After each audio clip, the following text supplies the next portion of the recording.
বাংলাদেশ সর্বোচ্চ 3টি দলের নিবন্ধন থাকবে, এর বাইরে কোনো দল থাকবে না।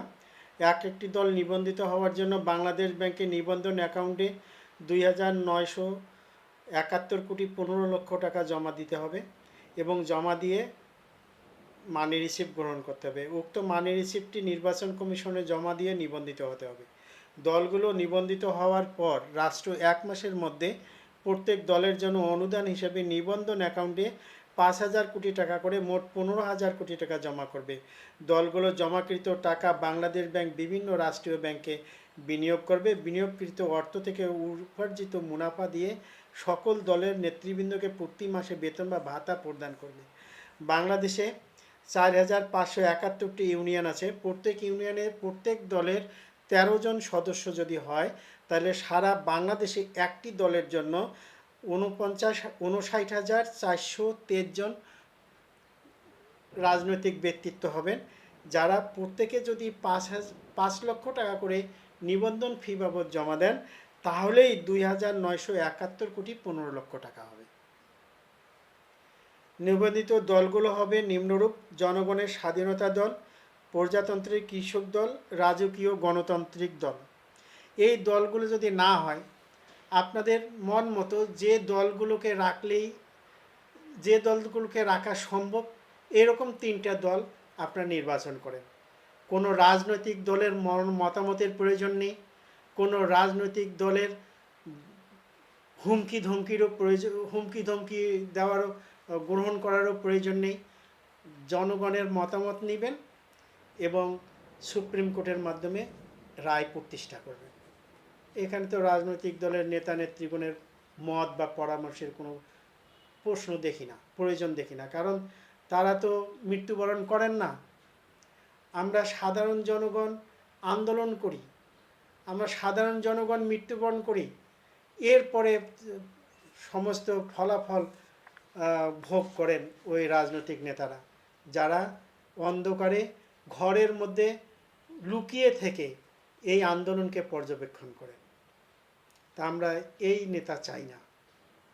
আমরা আর কোনো মায়ের বুক খালি হতে দিতে পারি না, আমরা কোনো সন্তানকে মৃত্যুর মুখে ঠেলে দিতে পারি না। এজন্যই আমার এই সংস্কার প্রক্রিয়া আপনাদের কাছে উপস্থাপন করা। 2 নম্বর হলো, উল্লেখিত 3টি দলের প্রত্যেক ইউনিয়নে 13 সদস্য বিশিষ্ট কমিটি থাকবে। এদের মধ্যে 10 জন পুরুষ ও 3 জন মহিলা। এই 13 জনের প্রত্যেকের পদবি হবে রাজপুত ও রাজকন্যা।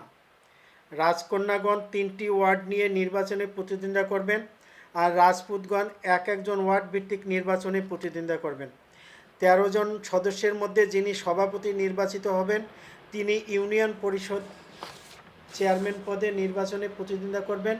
এভাবে 3টি দলের প্রত্যেক ইউনিয়নে মোট 39 জন রাজনৈতিক ব্যক্তিত্ব থাকবেন। এর বাইরে আর কোনো উপদল বা শাখা দল থাকবে না। আমাদের দেশে এর বাইরে আর কোনো নেতার প্রয়োজন নেই। প্রতিটি দলের 13 জন সদস্য ভোটের মাধ্যমে তাদের সভাপতি নির্বাচন করবেন। বাংলাদেশে মোট ইউনিয়ন 4,571টি এবং উপজেলা আছে 495টি। 3 নম্বর, রাজপুত ও রাজকন্যাগণের যোগ্যতা কী হবে? যদি আমরা মেধা সংগ্রহ করতে যাই, রাজনীতিতে যদি আমরা মেধা সম্পন্ন লোকের সমাগম করতে যাই, তাহলে আমার এই অনুচ্ছেদটি অবশ্যই পালনীয়। সেটা হলো, রাজপুত ও রাজকন্যাগণের যোগ্যতা কী হবে? 3 ক, 25 বছরের নিচে ও 35 বছরের ঊর্ধ্বে কেউ রাজপুত ও রাজকন্যা হওয়ার নির্বাচনে অংশগ্রহণ করতে পারবেন না। 3 খ, রাজপুত ও রাজকন্যাগণের সর্বনিম্ন শিক্ষাগত যোগ্যতা ডিগ্রি পাস হতে হবে। তাছাড়াও এসএসসি ও এইচএসসিতে 9 পয়েন্ট থাকতে হবে। তবে ডিগ্রিতে 3য় শ্রেণী প্রযোজ্য হবে না।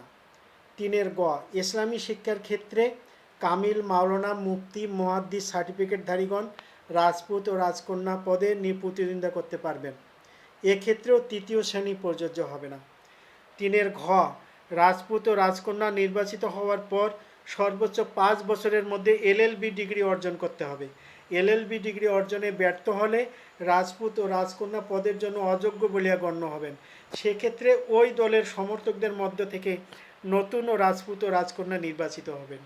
কোনো সংসদ সদস্য যদি আইন সম্পর্কে কিছুই না জানেন, তাহলে বাংলাদেশের মানুষের পক্ষে আইন পাশ করার জন্য তার কি দায়িত্ব থাকতে পারে, সে কতটুকু দায়িত্ব পালন করতে পারে?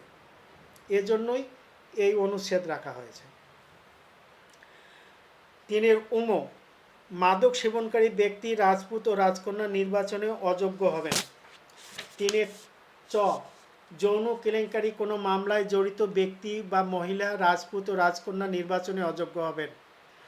3 রাজপুত ও রাজকন্যাগণের মোট সম্পত্তি 30 লক্ষ টাকার ঊর্ধ্বে হতে পারবে না। এখানে আমি আবার বলছি, রাজপুত ও রাজকন্যাগণের মোট সম্পত্তি 40 লক্ষ টাকার ঊর্ধ্বে হতে পারবে না। নির্বাচিত হওয়ার পরবর্তীতে যাচাই বাছাইয়ে যদি কারো সম্পত্তি 40 লক্ষ টাকার ঊর্ধ্বে হয়, তবে সে যে দলেরই হোক তার সদস্যপদ বাতিল বলিয়া গণ্য হবে। 3 রাজপুত ও রাজকন্যাগণ নিজ দেশ ব্যতীত অন্য কোনো দেশের নাগরিকত্ব গ্রহণ করতে পারবেন না, এমন যদি কেউ করেন তবে রাষ্ট্রদ্রোহিতার শামিল বলিয়া গণ্য হবেন। 4 রাজপুত ও রাজকন্যাগণ যোগ্যতা অনুসারে স্কুল, কলেজ, বিশ্ববিদ্যালয়ে চুক্তিভিত্তিক শিক্ষকতা করতে পারবেন, যা তাদের বৈধ আয় হিসেবে গণ্য হবে। তবে উপার্জিত অর্থে কোনো স্থায়ী সম্পত্তি করতে পারবেন না, তবে ব্যাংকে নিজ অ্যাকাউন্টে এফডিআর করতে পারবেন। রাজপুত ও রাজকন্যা নির্বাচিত হওয়ার পর নিবন্ধন ফি বাবদ 5 লক্ষ টাকা বাংলাদেশ ব্যাংকের নিবন্ধন অ্যাকাউন্টে জমা দেবেন। 6 ইউনিয়ন পর্যায়ে রাজপুত ও রাজকন্যাগণ প্রতি মাসে 40,000 টাকা করে দলীয় বেতন ভাতা পাবেন, যা বাংলাদেশ ব্যাংক কর্তৃক প্রত্যেকের অ্যাকাউন্টে প্রেরিত হবে। এটা দলীয় বেতন ভাতা, সরকারি বেতন ভাতা এর সঙ্গে সম্পর্কিত নয়। 6 সকল দলের রাজনৈতিক নেতা নেত্রীগণের বয়স 65 বছর হলে তারা অবসরে যাবেন। মৃত না হওয়া পর্যন্ত বেতনের 2/3 অবসর ভাতা পাবেন। তার মৃত্যুর পর তার স্ত্রী বা স্বামী এই অবসর ভাতা পাবেন। এরপর আর কোনো অংশীদার এই সুবিধা পাবেন না।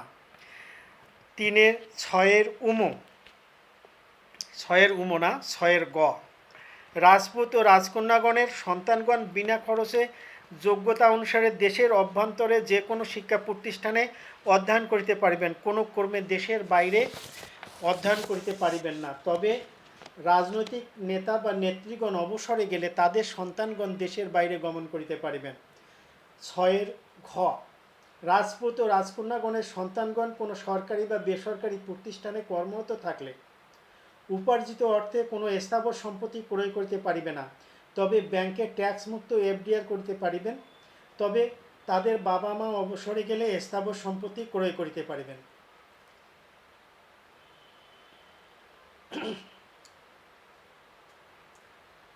7 40 লক্ষ টাকার ঊর্ধ্বে যাদের সম্পত্তি হবে তারা ব্যবসায়ী বা কৃষক বলিয়া গণ্য হবেন।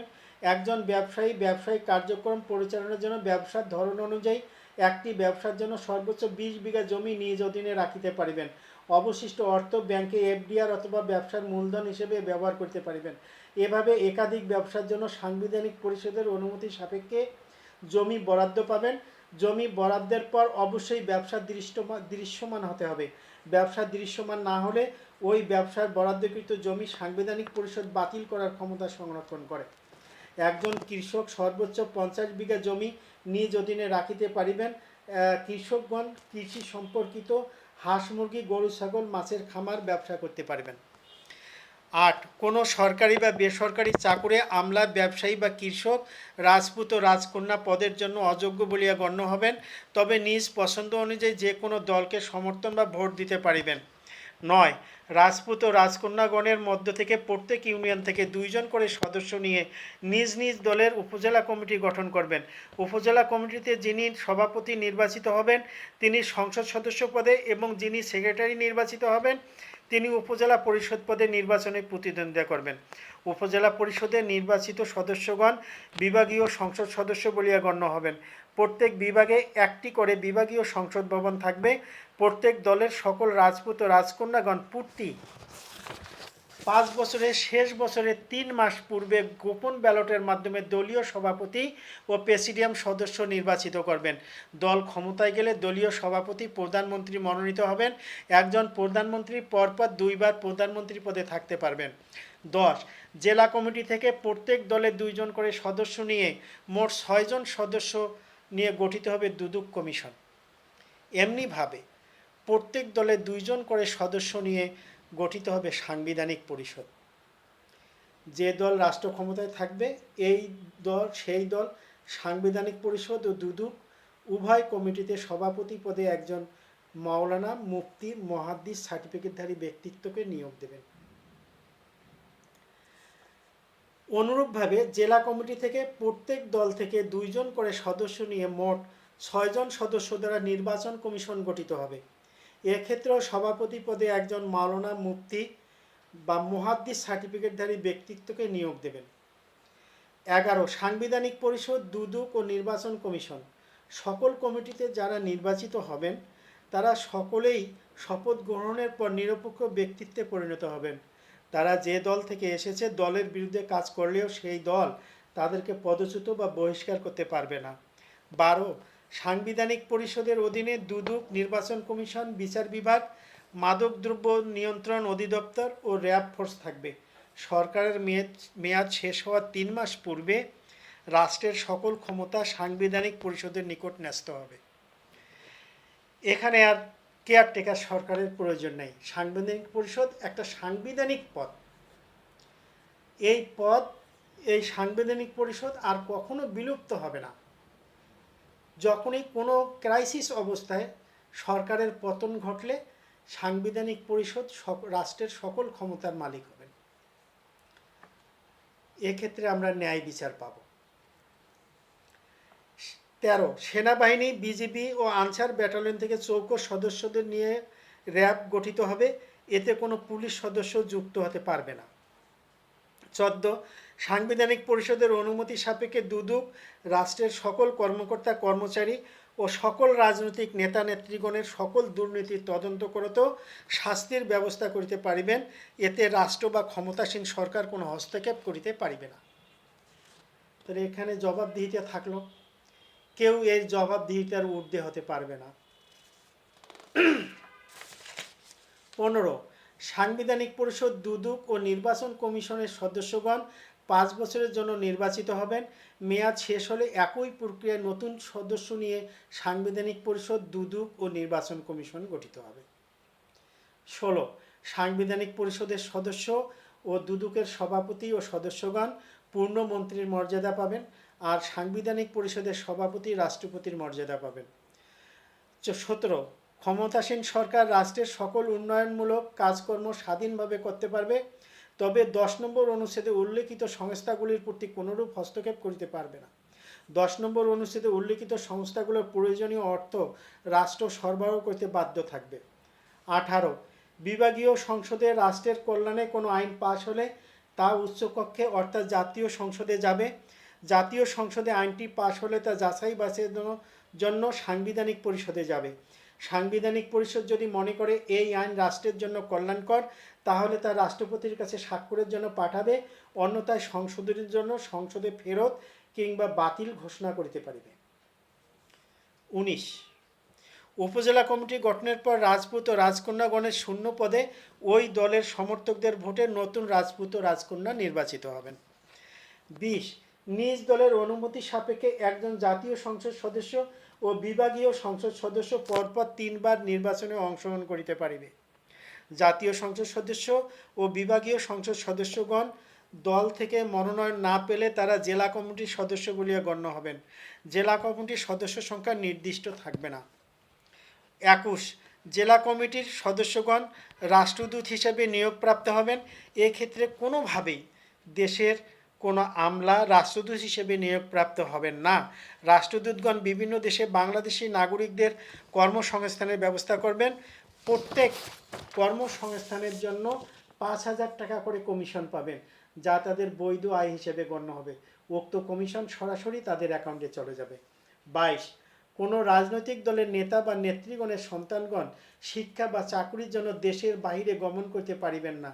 তবে অবসরে গেলে তাদের সন্তানগণ বিদেশে গমন বা চাকরি করতে পারিবেন। রাষ্ট্রের নির্বাচন প্রক্রিয়া কিভাবে নির্বাচন হবে এটাও আমি উপস্থাপন করছি। সেটা হলো রাষ্ট্রের নির্বাচন প্রক্রিয়া। 23 ক, সাংবিধানিক পরিষদ একদিনে বা 2 দিনে ইউনিয়ন পরিষদ, উপজেলা পরিষদ ও জাতীয় পরিষদ একসাথে নির্বাচন সম্পন্ন করবেন। কিভাবে সম্ভব? 23 খ, প্রত্যেক ইউনিয়নে 9টি করে নির্বাচনী ভোট থাকবে। যে দল থেকে চেয়ারম্যান নির্বাচিত হবে ওই ইউনিয়নের 9টি নির্বাচনী ভোট সেই দলের জাতীয় সংসদ সদস্য প্রার্থী ও উপজেলা পরিষদ প্রার্থীর প্রাপ্ত ভোট বলিয়া গণ্য হবে। সিটি কর্পোরেশন ও পৌরসভার ক্ষেত্রে প্রতিটি ওয়ার্ডে 2টি করে নির্বাচনী ভোট থাকবে। যে দল থেকে কমিশনার নির্বাচিত হবেন সেই ওয়ার্ডের 2টি নির্বাচনী ভোট সেই দলের সংসদ সদস্য ও উপজেলা সংসদ সদস্যের বলিয়া গণ্য হবে। 23 গ, একজন সংসদ সদস্যের নির্বাচনী এলাকার মধ্যে যতগুলো ইউনিয়ন থাকবে ওই সব ইউনিয়নের সকল নির্বাচনী ভোট গণনা করে যে দল বেশি নির্বাচনী ভোট পাবে সেই দল থেকে সংসদ সদস্য প্রার্থী নির্বাচিত হবেন। অনুরূপভাবে সিটি কর্পোরেশন ও পৌরসভায় একটি সংসদীয় এলাকায় যতগুলি ওয়ার্ড থাকবে ওই ওয়ার্ডগুলোর নির্বাচনী ভোট সেই এলাকার সংসদ সদস্যের বলিয়া গণ্য হবে।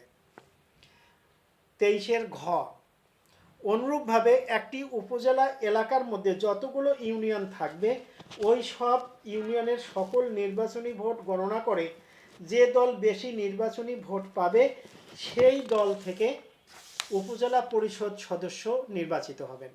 উপজেলা পরিষদ সদস্য হবেন বিভাগীয় সংসদ সদস্য। বিভাগীয় পরিষদের সর্বোচ্চ পদ হবে বিভাগীয় স্পিকার। 23 উম, জাতীয় সংসদে যে দল সংখ্যাগরিষ্ঠতা অর্জন করবে সেই দল সরকার গঠন করবে, আর বিভাগীয় পরিষদে যে দল সংখ্যাগরিষ্ঠতা অর্জন করবে সেই দল থেকে বিভাগীয় স্পিকার নির্বাচিত হবেন। উপরের অনুচ্ছেদগুলো পরিবর্তন বা বাতিল করা যাবে না, তবে সংযোজন করা যাবে। এই অনুচ্ছেদগুলো সুপ্রিম কোর্টের মাধ্যমে বাংলাদেশ সংবিধানে যুক্ত হলে গণতন্ত্র শক্তিশালী হবে এবং সাধারণ মানুষ উপকৃত হবে, দেশে বেকারত্ব ও দুর্নীতি দূর হবে, সকল দলের অংশগ্রহণে একটি শক্তিশালী বাংলাদেশ গঠিত হবে।